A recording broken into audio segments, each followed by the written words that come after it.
This is the current front line in China's fight against COVID-19. The city of Suifenhe on the border with Russia in the northeastern province of Heilongjiang.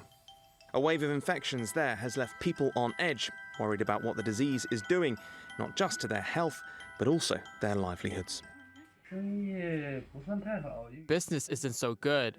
It's dropped mainly because fewer people are coming here. Because of the pandemic, communities have shut and people can't come out.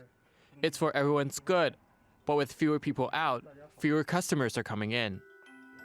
This is one of the key reasons why China's economy has suffered a plunge. GDP for the first quarter was worse than many predicted.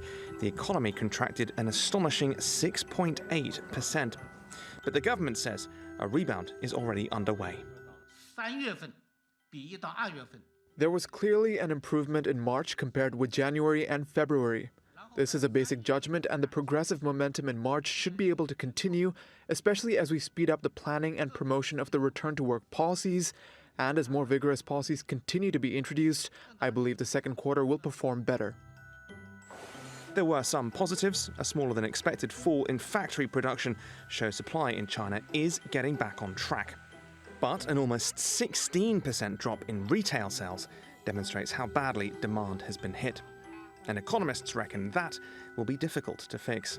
They just need to figure out how to do this because of the humongous population and the very, as I said, very poorly, frankly speaking, distributed income per capita. So they need to be more targeted than Japan for obvious reasons. So that's hard. That's really hard, especially if you don't have an inbuilt welfare state.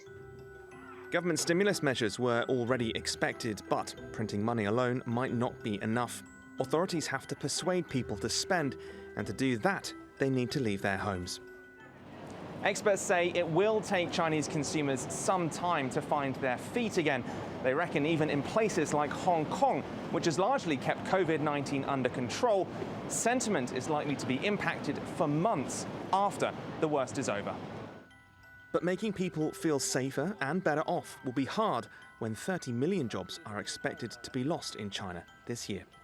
Consumers are ultimately where demand comes from, and especially lower income consumers who have a high inclination to spend, but are facing the greatest risk when it comes to job losses or income reduction. The central government expects the economy to perform much better for the rest of the year. Not everyone agrees, especially with some companies moving out of China. What's clear is that the challenges currently facing the Chinese economy may be among the hardest in its history. Joel Flynn, TRT World, Hong Kong. Elwin de Groot is the chief international economist at Rabobank in the Netherlands. He says the first quarter collapse may just be the start of a protracted slump in China and the rest of the world. You can argue to some extent that the industrial production data for China were actually not as bad as expected. But on the other hand, the GDP numbers were really quite bad, minus 6.8% year on year. That was worse than expected. And especially, and that is the most concerning part, retail sales, consumption, that was really much expected. So in that sense, it's remarkable that markets are taking these numbers as a positive thing. But I think we need to bear in mind that there are some other factors as well that are having an impact on the sentiment in markets at the moment.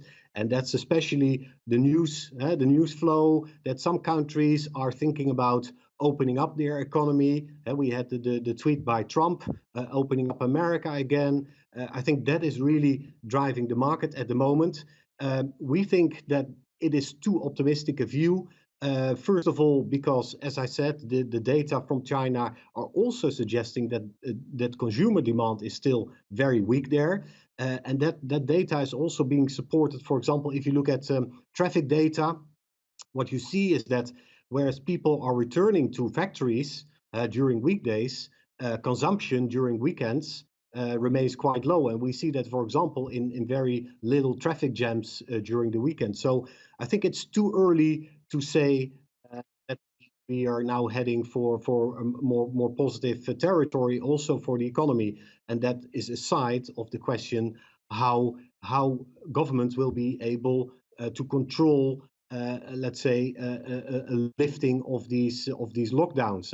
There's still a risk that at some point they will have to reinstall those lockdowns because the virus starts spreading again, and we don't know much about the nature of that virus.